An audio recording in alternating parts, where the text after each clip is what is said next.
किसी पौधे के 30 पत्तियों की लंबाई मिलीमीटर में निम्न सारणी में दी गई है।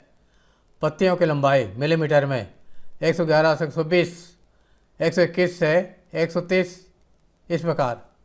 पत्तियों की संख्या 3, 5, 7 इस प्रकार। पहला, आवृत्ति वितरण को दर्शाने के लिए एक आयतचित्र बनाइए। संकेत वर्ग अंतराल को सतत कीजिए। दूसरा, प्रत्यक्ष विधि से आवृत्ति बहुभुज बनाएं। तीसरा, किस अंतराल में पत्तियों की संख्या अधिक होगी। आवृत्ति वितरण को दर्शाने के लिए एक आयतचित्र बनाना है। इसके लिए यहाँ पर हम देखते हैं कि ये वर्ग अंतराल सतत नहीं है, समावसी है। इसको अपवर्ती बनाएंगे। यहाँ लिखेंगे समावसी वर्ग।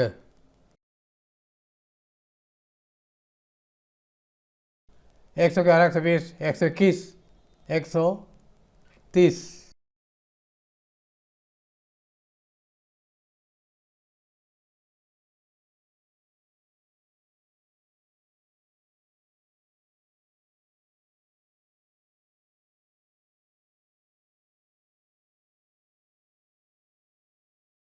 यहाँ पर देखते हैं कि पहला वर्ग के उच्च सीमा दूसरे वर्ग के निम्न सीमा के बराबर नहीं है। 120 है, 121 है। इसी प्रकार 130, 131 है। तो ये समावसी वर्ग है। इसको हम पहले अपवर्ती वर्ग बनाएंगे। इसके लिए तरीका है, इन दोनों का अंतर, पहला वर्ग के उच्च सीमा और दूसरा वर्ग के निम्न सीमा का अंतर 1 होता है। 1 का आधा करेंगे 0.5। 0.5 इसमें जोड़ घटाना है निम्न सीमा में, और 0.5 उच्च सीमा में जोड़ना है, और ऐसे सब में करना है। तब ये अपवर्ती वर्ग बन जाएगा।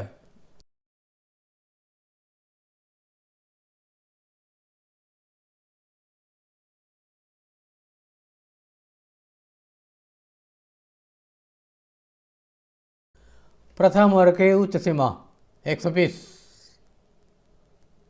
और द्वितीय वर्ग की निम्न सीमा 121।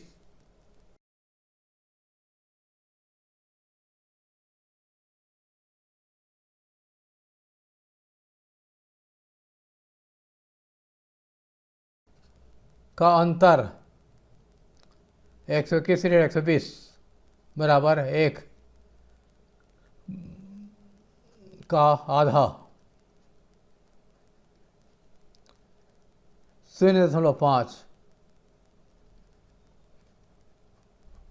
को सभी वर्ग की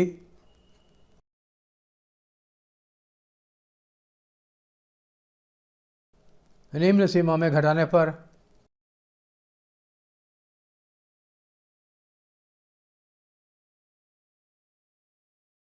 उच्च सीमा में जोड़ने पर इसमें 0.5 घटा दिया तो 110.5 हो जाएगा,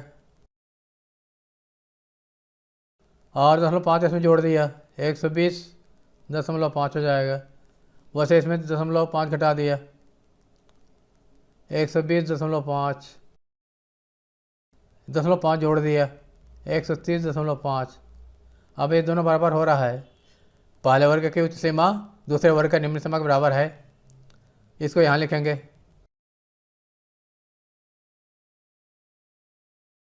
0.5 इसमें घटाया, 0.5 जोड़ा,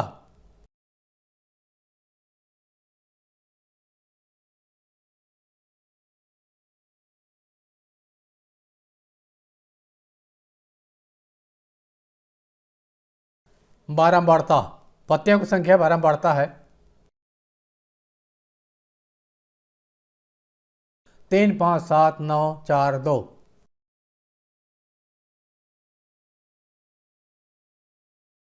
मध्य बिंदु इसका अपवर्ती वर्ग का मध्य बिंदु, क्योंकि हमें प्रत्यक्ष विधि से आवृत्ति बहुभुज बनाना है, इसके लिए मध्य बिंदु की आवश्यकता पड़ेगी।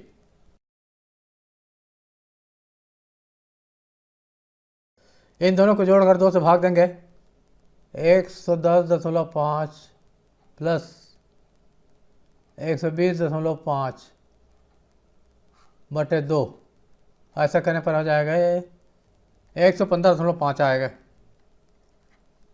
115.5।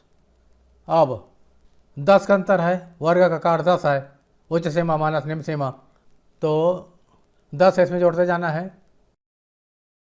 125.5, फिर 10 जोड़ दिया 135.5।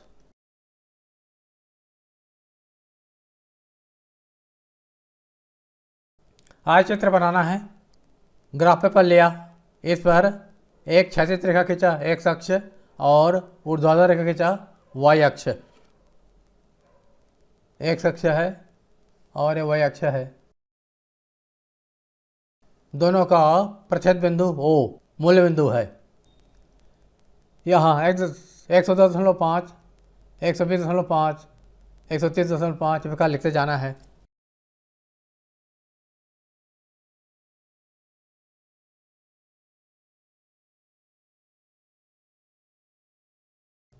ये 150.5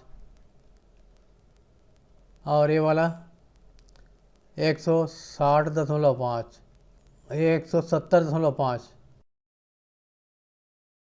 अगला 180.5।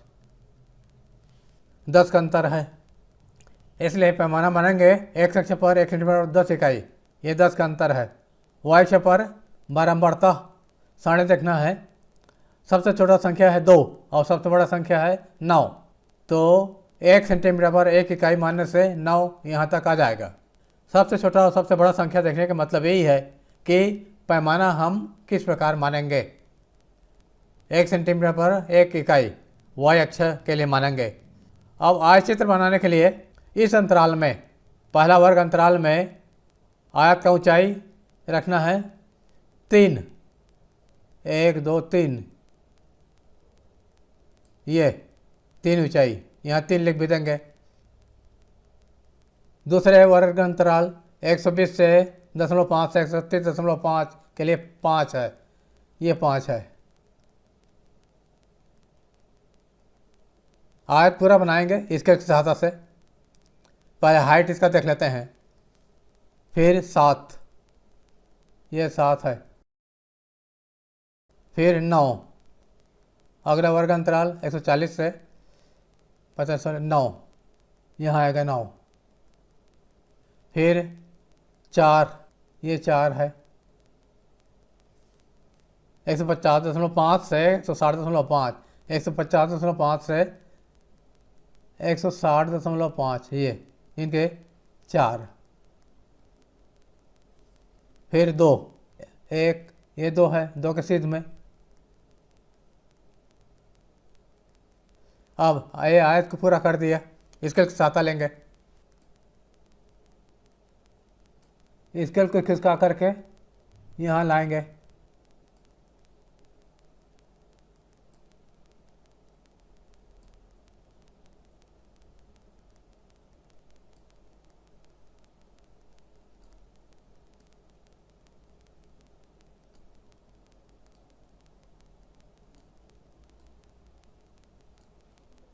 तो इस प्रकार आयतचित्र बन गया।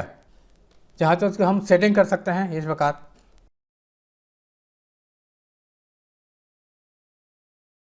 सेटिंग नहीं करेंगे तो बड़ी चलेगा।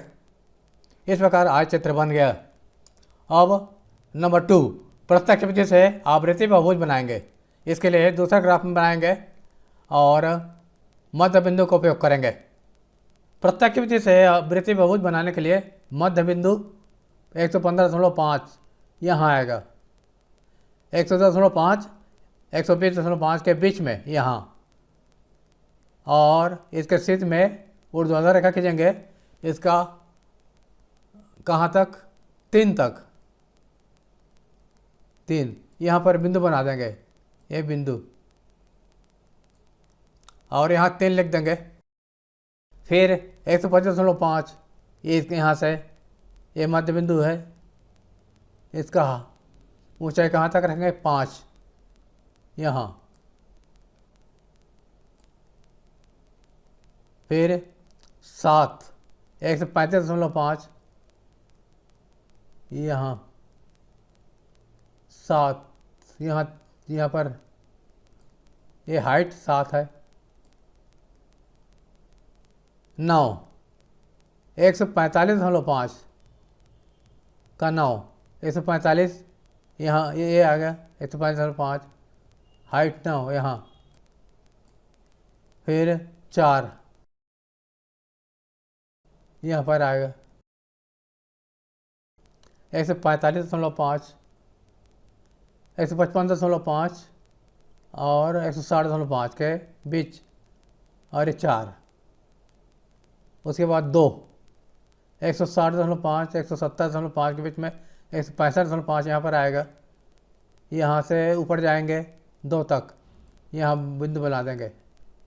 उसके बाद इसके आगे वाला 170.5 से 180.5 यहाँ दिया नहीं है, काल्पनिक है ये, उसका मध्य बिंदु लेंगे और इस मध्य बिंदु से मिलाएंगे इसको।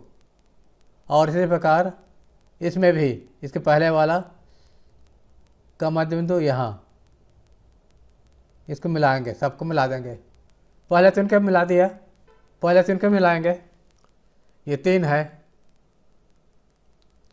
फिर 5 है और 7, फिर ये 9 है, ये वाला बिंदु 9, फिर 4 2, ये वाला 4 है, फिर ये वाला 2 है। इनको पहले मिला दिया। नाम रख सकते हैं यहाँ पर, ABCD भी रख सकते हैं। इसका नाम A रख दिया, इसका B, इसका C, इस बिंदु का नाम D और इस बिंदु का नाम E, ये वाला बिंदु, इसका नाम F, इसका नाम G और इसका नाम H, इस बिंदु का नाम, इसका नाम 170.5 और 180.5 के बीच 175.H। अब सबको मिला देंगे। डॉटेड लाइन से मिला सकते हैं स्केल से, या चाहे दूसरे कलर से भी मिला सकते हैं। 3 और 5 वाला A और B को मिला दिया।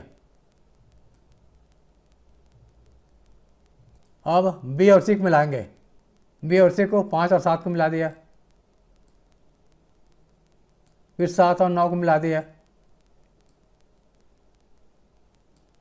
अब D और E को मिलाएंगे।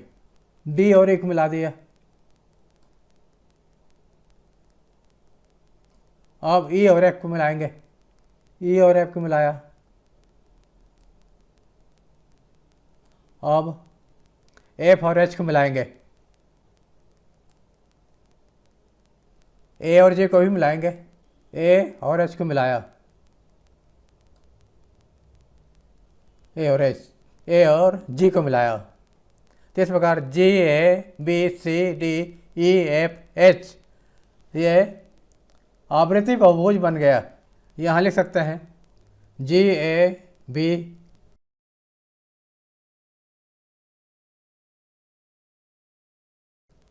आवृत्ति बहुभुज है।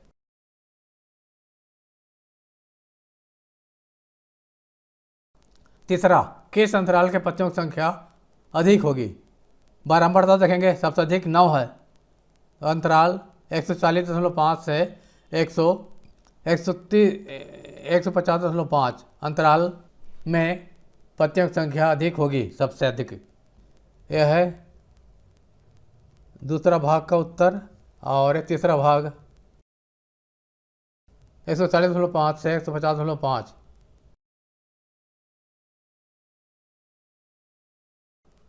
के पत्तियों की संख्या सबसे अधिक होगी।